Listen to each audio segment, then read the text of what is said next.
And I would say, you don't just have to face the reality of unjust suffering and death in your life.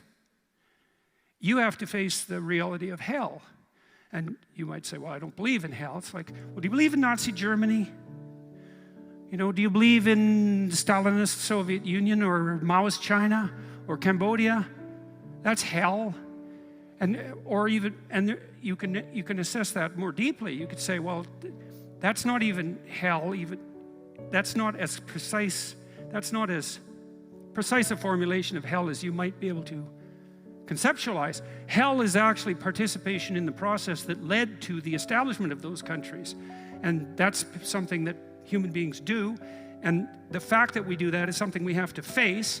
And maybe that's even worse than death. And I think you can make a case for that. I really do. I think there are things in life that are worse than death. There are things in life that are worse than unjust suffering and death. And the things that lead to hell are worse. And you might think, well, I don't have to worry about that. It's like, yeah, you do, as a matter of fact, because you're going to face those things too. And you're going to face that when you face your own malevolence, which you will, and you're going to face that when you face the malevolence of others, including the mob. And some of that's just death and tragedy, and some of it is something far darker and deeper than that. And so, yeah, you face that. And so that's kind of interesting. And then you might think, well, how should you face that? And that's where Tammy's story is relevant. It's like, well, so she went and swam with the sharks. And I wasn't very happy about that because our life has been adventurous enough. I thought, do you really need to go swim with the sharks? And the answer seemed to be, well, that would be an adventure. And, you know, I don't interfere with her when she's having an adventure. She's going to go have an adventure.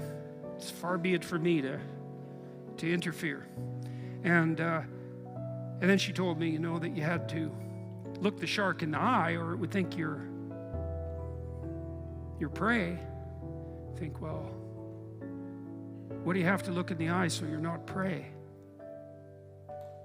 And you know, human beings have been trying to figure that out for a long time because we're strange animals, because we're predators, but we're also prey. And so I guess at any moment you're sort of deciding, well, are you a predator? Are you the thing that's on top, or are you prey? And you're prey if you turn tail and run. And there's a psychological truth there, like a deep psychological truth. And it seems to be something like, if you practice forthright and voluntary exposure to that which terrifies and dismays you, it transforms you. And we really know this as psychologists. We even know there's more and more evidence suggesting, for example, that if you imagine you adopt this attitude of voluntary confrontation, that changes you psychophysiologically. So much of the biochemistry of motivation and emotion is transformed when you take a stressor which could be oppressive and paralyze you and cause you to withdraw, and you reverse that and you decide to advance.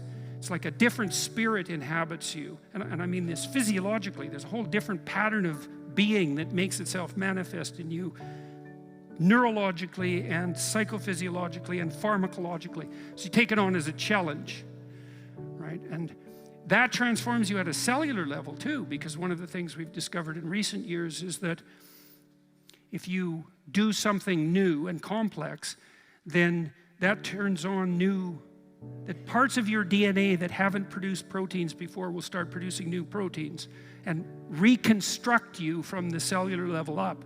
So it's a deep transformation, and we have no idea how deep.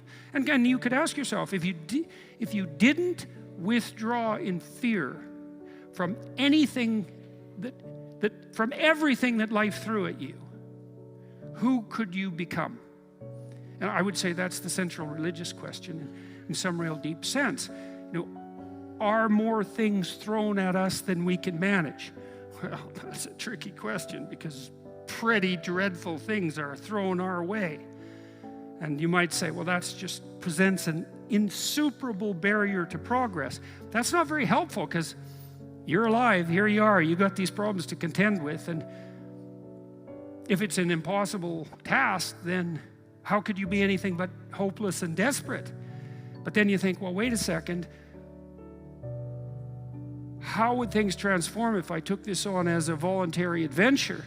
You know, regardless of its scope, and the scope would include unjust suffering, death, and hell. And that's not just some religious or metaphysical vision. It's like, no, you're actually going to have to contend with that in your life, in whatever way those things make themselves manifest to you personally. That's coming, man. And so maybe you better get prepared.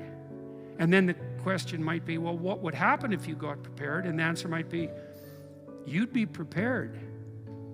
And I think the religious enterprise in its deepest sense is that process of preparation. And you know, you might want to even push that a bit farther. You might say, well, not only do you want to get prepared for what's coming your way, but you want to be so prepared that when it comes your way, that it doesn't make you bitter and resentful and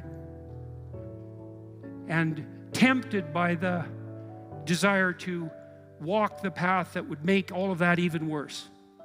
And so you might say, well, if you could really face up to what you need to face up to, not only could you turn yourself into someone that could bear the catastrophe of life and exposure to hell, but maybe you could turn yourself into someone who would still do good even while facing those things.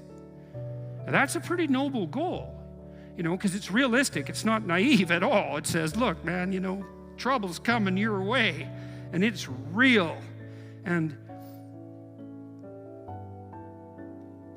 yet it's possible that you could confront that and still do good in the deepest sense.